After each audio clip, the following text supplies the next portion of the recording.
In this video, I'll be showing you step by step how to share a Jira board. It is super easy to do. So the first thing you need to do is open up your favorite browser, and then from here you'll need to go inside of your Jira account. Now from here, you should be doing something like this once you get inside of your dashboard.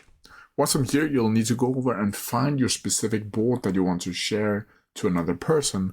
And to do that, you'll simply need to go over to the left-hand corner, over to the menu, and then scroll down until you see Start, Recent, or Recommended, where you'll see an overview of all of your different boards that you are in or previously have created.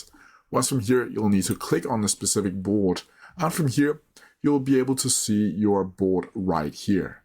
Now from here, to share it, you'll simply need to go up to the right-hand corner and go up to this little half a triangle over here and click on it like so.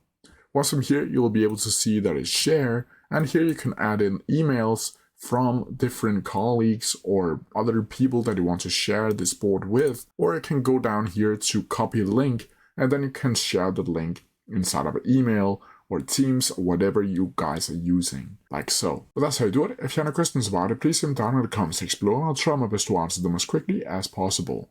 See ya!